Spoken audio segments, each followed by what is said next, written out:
Alrighty then, folks. Hello there, and welcome back to some more MS Saga. So, we are back. I did a little bit of training while we were gone, not much, but I did grind for a ton of money. That gets really easy when you get to this point of the game because, you know, you encounter gold commands, which are basically like gold GMs, just way better. And they're easier to fight now that we have two people who can use, well, Tristan who can boost attack at the very beginning, and then Trimmy who can Plasma Lance. But I'm hoping we get somebody else who wants Hypercharge soon, so that we can go faster. I think we do, but I don't remember. Yeah, this is a gold GM. It's basically a GM command painted gold. Drops a shitload of money. Well, I'll just show you guys. It'll probably be a little bit easier. So when you're at this point in the game, you can't really deal with Eisengrad. You just kind of got to fly over them, and they don't have any anti-air, so it's fine. Yeah, you fly over to this island that strangely looks like Arabian is in Arabia's position, and yet is somehow an island. So if you go over here, you'll fight like generic enemies. Go lob or land in like Bahrain or something.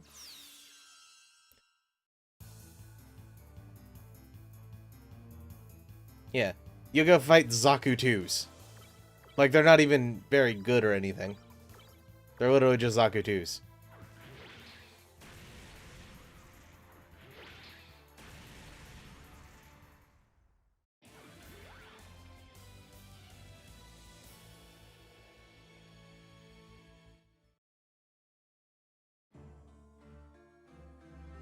But if you go back and you fly over here and go land in this deserty part, in the like rocky ground over there, you'll still encounter it. But if you go and fight people over here, you'll get something like a gold GM, which ironically it worked out really well, because these are the things I've been fighting for a while. And these guys are just going to charge because they literally can't do anything.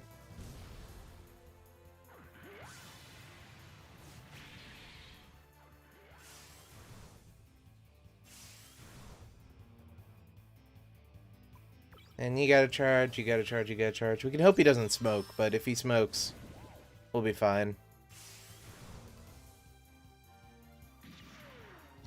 And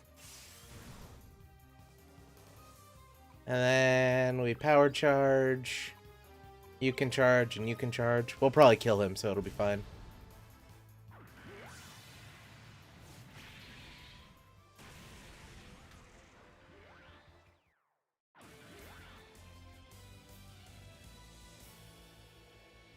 Yeah, that's what I've been doing for a while. Gives you 5,000 money. It's really nice. There's also gun tanks, Asimers, and Guardian Lancers here, which are also really good for training.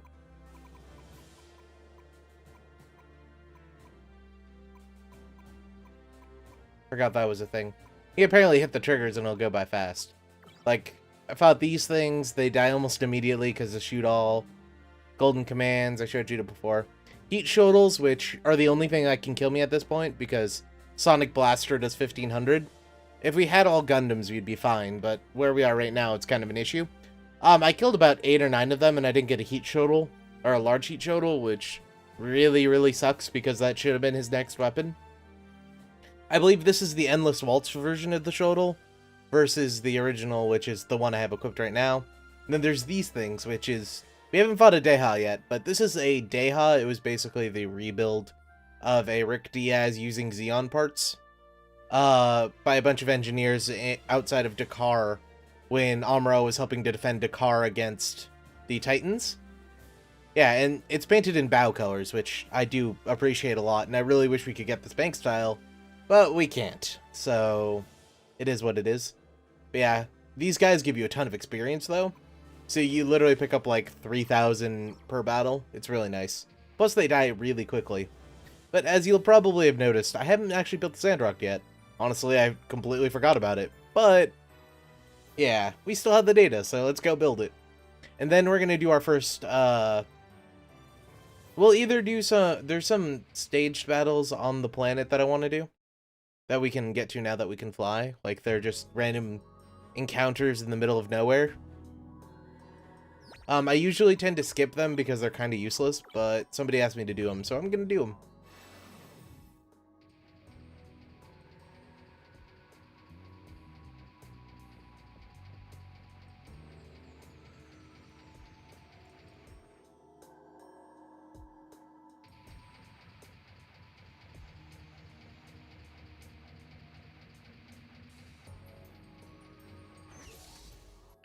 I think we have enough money to upgrade the Sandrock, but I'm not quite sure. We have a lot. Which, ironically, was only about 20 golden GM, so about 20 minutes of grinding. Once we get somebody else to learn Hypercharge, which I believe Trini learns it at some point, those battles will literally be one turn, but how they are now, I can get them down to about 3.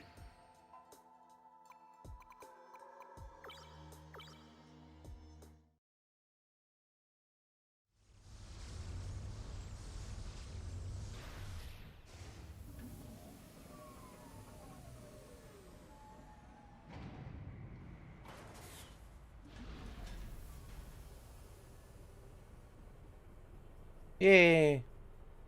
I believe this is the Endless Waltz recreation of the Sandrock. It's not the it wasn't the original Sandrock. Because if I remember correctly, the original Sandrock was like black and yellow. I really liked how that one looked, and I don't really care for how this one looks, but it is what it is. At least it's not as bad as the Frozen Teardrop one. But the Sandrock is a melee suit. You can't really tell because its stats are kind of around there, but it's a pretty good melee suit.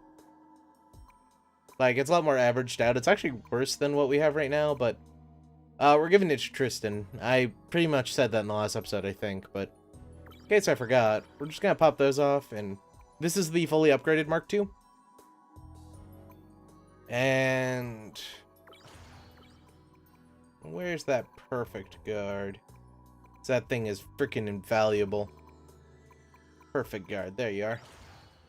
Yeah, so this is the difference in stats for, you know, completely unupgraded to upgraded. Well, that's with the booster. So what we're going to do is we're actually going to strip off Trini's. Oh, she didn't have a power booster. Did I get her one? I did not. I forgot to do that. I will do that after this recording session then. I knew there was something else I was supposed to be doing and just completely blanked on it.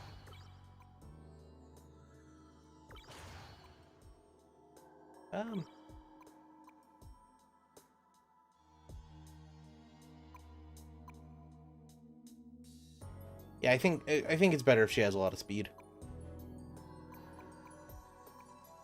And then we will switch MS. Tristan gets the Sandrock. Trini gets the Mark II. And then we're gonna go strip down the Marside bare bones. And then with the Mark II, well, you can always check. I'm pretty sure the Zegot, or the Zegot Claw is just straight worse.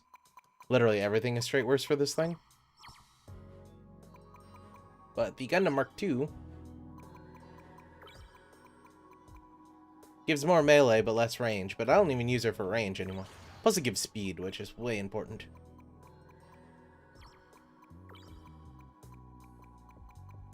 Yep, nothing needed there. Yeah, for the most part. Yeah, so that's Dreamy now. As far as equipment fields go,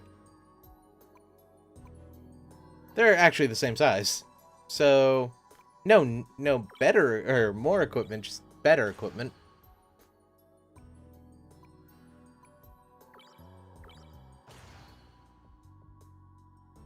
This is usually actually the loadout I give to Tristan, but it is what it is. So we're gonna go head over to the Sky Pirate base, go have some upgrades done on Sandrock. Hopefully we'll have enough money, because this gets freaking expensive fast.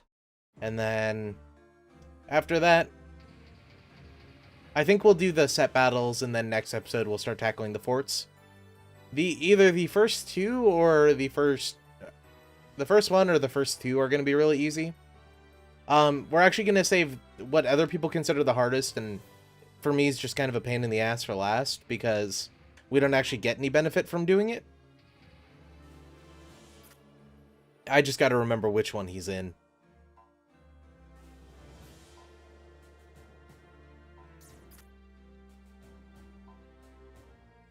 Well, I mean, he is supposed to be running this place, and he actually, you know, should be doing things, but instead he's fucking around with us.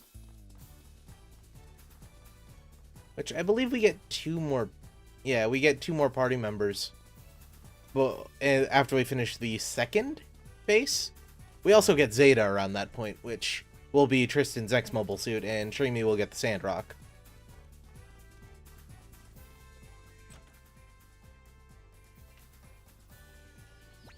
Oh, you're the wrong guy. We should probably do that before we do the fights. I'm not going to, though.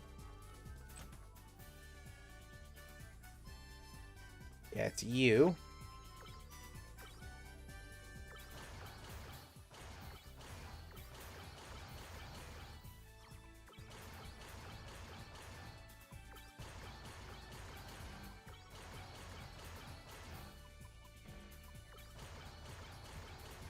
Yeah, we just spent 90 grand doing that. There's a reason why I thought we weren't going to be able to afford it, and why eventually we'll be using, like, armor and upgrade repair kit, or armor and speed upgrade kits. But I just want to check something. Oops, that was the Rick Diaz.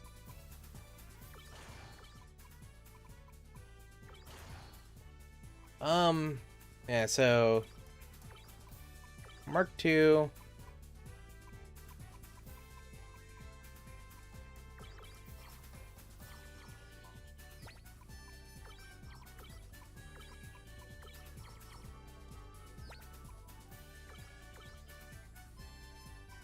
So it has 30 more attack, 60 more range, or 50 more range, 40 more armor, and 10 more speed.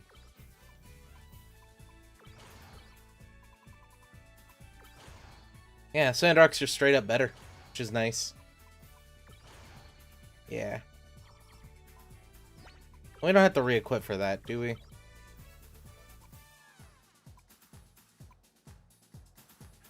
And I re-equipped Gavi, right? Or Fazuli. Yeah, I did.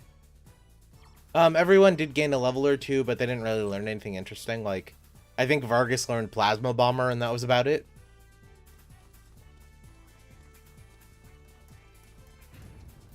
Yeah, so I think Svalbard is the first place we're heading to, and then Madagascar, which we'll actually get to use Vargas, which I'll finally show you guys how to use counter snipe really well, because you actually need it on one of these fights. On the other fight, it doesn't really matter.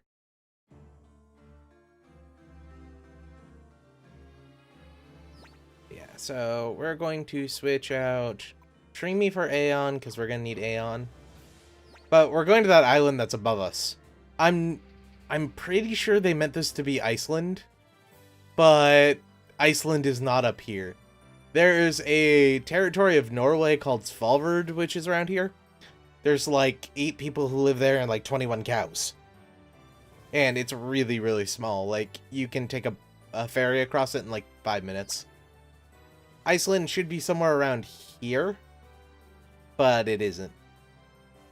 And also, I'm just going to show you guys this but we can't actually go into this place till way later because we need the card key 5.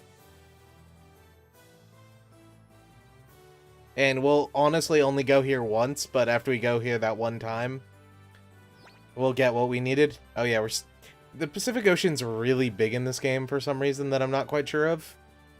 It's much bigger than the Pacific, or the Atlantic's much bigger than the Pacific in this game. Yeah, there's a G system here. Why they built one in the middle of nowhere in Greenland, nobody knows. But it's here. You need the card key 5, though, to open the door. So we're gonna not go there yet. There's also a secret dungeon in Japan that we might go to, but I don't think we're actually strong enough to beat the boss in it yet. So I might wait till after we do Mount Trial. Which, if you didn't watch my other series, this was about the point where I stopped. But I plan on doing it this time, and I plan on beating Mount Trial, goddammit. Yeah, so there's this random battle here that we're gonna do. I actually like this fight. It's not really complex, but it's fun. And more than likely, we're gonna beat it really quickly. Oh. These aren't the people I thought we were fighting.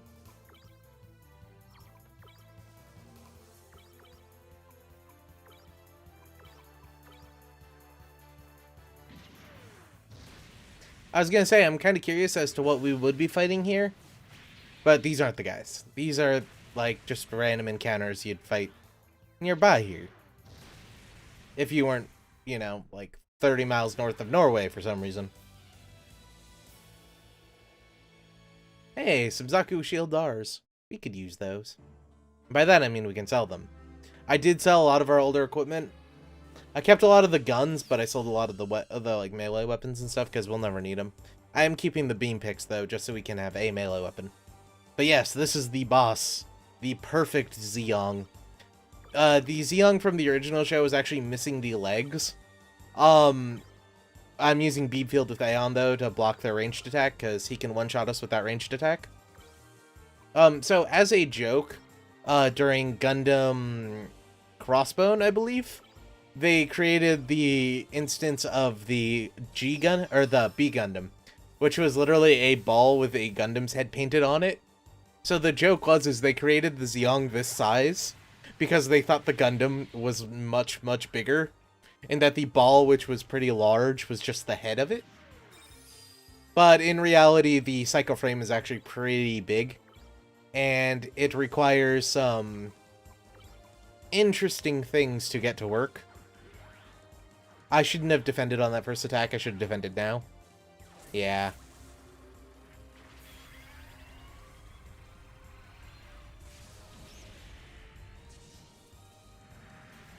Didn't do as much damage as I thought it would, honestly. Thought it was gonna really hurt us. Yeah, you're gonna charge.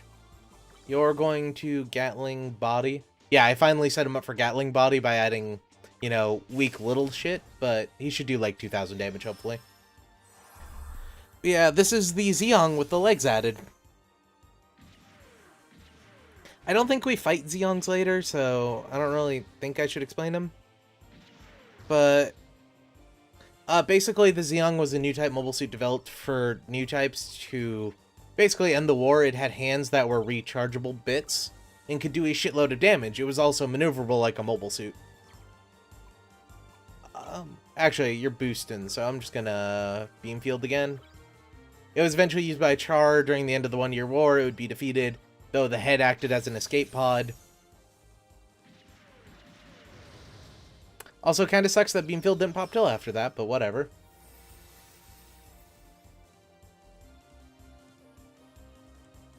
This guy actually doesn't do as much damage as I remembered him doing.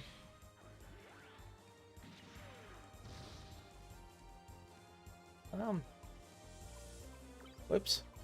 Meant switch. Yeah, why this one's showing up in Norway, nobody knows, but it is. The perfect Zeong would actually never be completed during the 1-year war or by Zeon in general. Axis actually did build their own version of it, but it didn't really do anything. It just sat around until they eventually dismantled it for parts.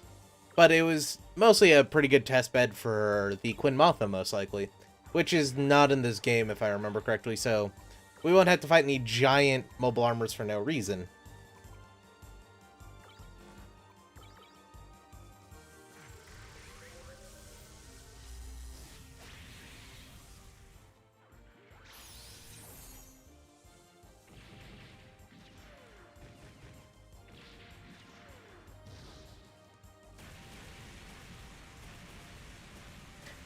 That's why all the guides tell you to use Gatling Body, is even with, like, weak, lower-level equipment, you can do a shitload of damage. And we got a Charge Plus for that. So if we have that equipped, it allows us to charge 2 points instead of 1. I honestly am considering giving that to Aeon, just because it'll make some battles pretty useful later on. Also, apparently the Rick Diaz floats. That's good to know. Actually, we're going to leave Vargas in there.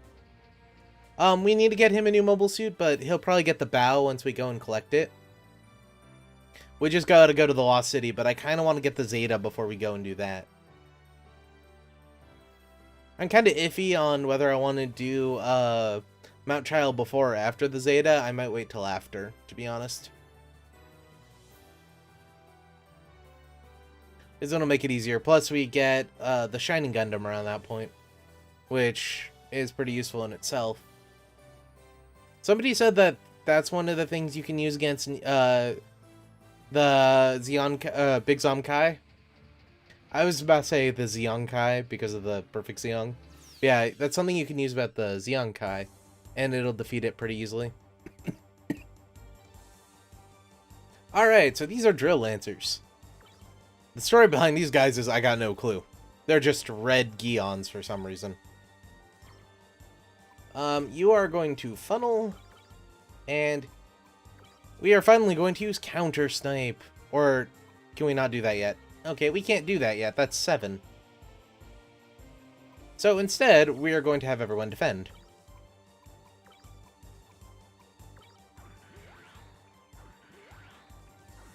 These guys can do a ton of damage because of their drill lances. Or do none at all. And make me look like a liar. However, doing that actually worked out for us because now we can counter snipe their boosts. Which worked out. This is counter snipe. Basically, it stops all enemies from meleeing you. Super useful for, say, an enemy who kicks the shit out of you constantly. That is a plan we will use later.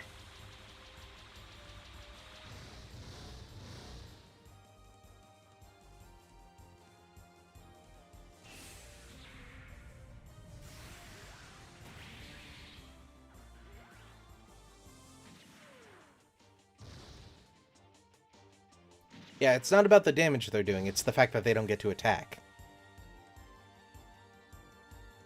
Let's see. Boost. Can you use Gatling? Or you can use Giga Flame, which I was wondering if you could use Gatling Fire, but Giga Flame works too. And you're just gonna charge.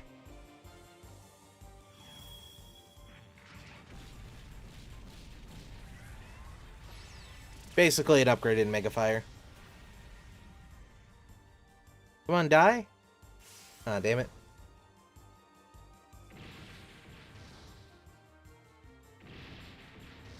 That is the missile shield from the Palace Athene, which is also that gun from Fritz that I didn't know what was from in the last episode. I did figure it out after I, looked at it in combat, and it was kind of obvious because only one mobile suit has that kind of coloring. But yeah, that's the missile shield from the Palace Athene. The Palace Athene was basically Shirako's, I believe, second mobile suit that he created. Where are those? There are those. Yeah, it was the second mobile suit that he created. It had a shitload of weapons, but very, very light armor. It would eventually go to Rekua Lond, who was an AUG pilot who defected from the AUG to Zeon. Not Zeon, to the Titans. Which, they're basically the same thing, right? As long as it's not Vargas, we're good. Okay. Yeah, see, that's what I was trying to avoid last time, but didn't really work out. I'm actually gonna switch you out for Fritz.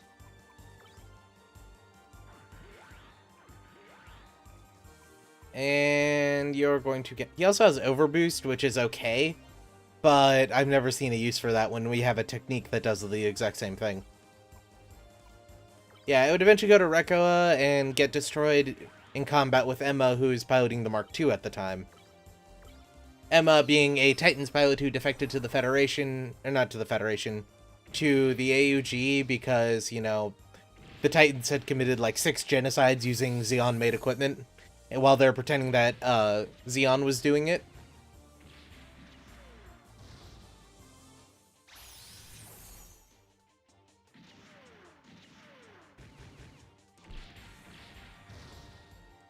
Yeah, the Palace Athene would eventually be destroyed and never rebuilt. Though there is a manga that says the Zeon remnants on Earth after Char's attack did use one because they somehow found one of those. I'm not quite sure how that works, but it happened. They were one of those groups in Africa who just had way too much time on their hands, I guess. You'll notice that a lot in Gundam. Like, they repaired it and got it to a working state. They also had their own version of the O, which was pretty cool. But that was in a different manga. And instead of the to counter the O's lack in mobility, they added a hover legs to it, and a Minovsky flight system, which I always thought was really badass, and they used it as moving cover and stuff. I really like that manga, but none of the models ever got created. And there's no real good pictures of them, which kind of sucks.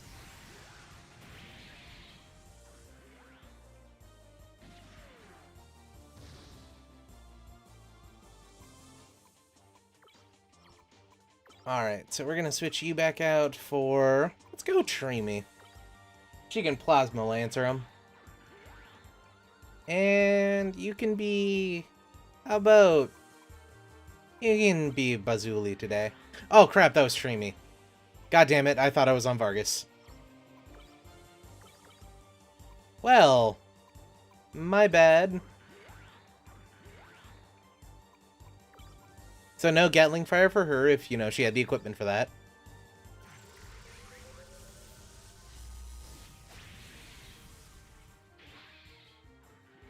Yeah, they don't actually do as much damage as I thought they did. Maybe I was remembering Critical Charge and thinking that was like their base damage.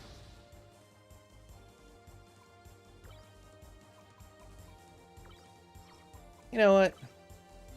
Actually, we should probably defend.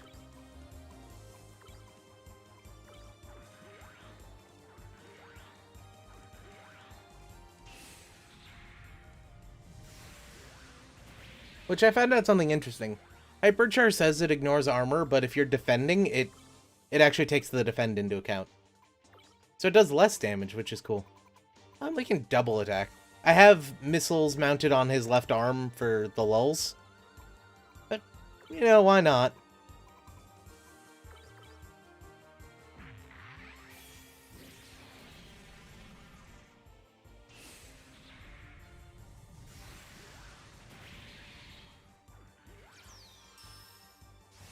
Oh, that's not good.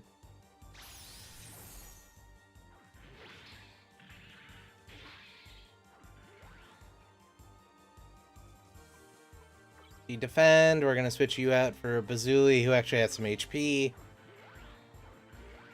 And he's gonna defend, and he's gonna defend.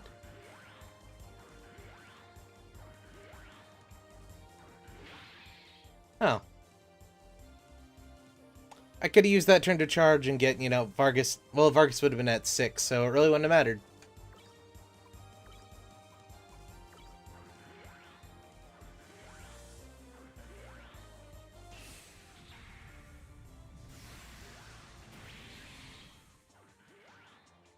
Alright, so you're gonna hypercharge, you're gonna Gatling body, or Gatling fire, and you're going to Mega Fire, I guess?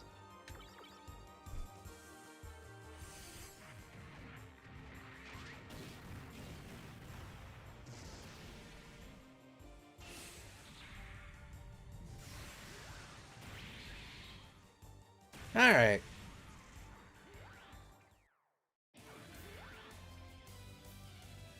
It's a little rough, but that was that battle. Plus, these battles are worth a shit ton of experience, which is also why I'm doing them. The credits aren't really worth it, but in the last one we got 10,000, in this one we got 20,000, and we got one of their drill lances, which I generally avoid using these things because it takes 3 energy to use, so they're kind of useless.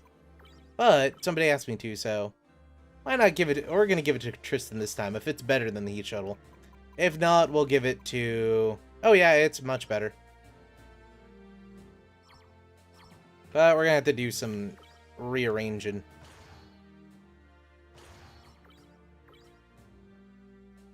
Oh, so we just flat out can't use the Yakushiki beam rifle. That works. We don't need those anyway.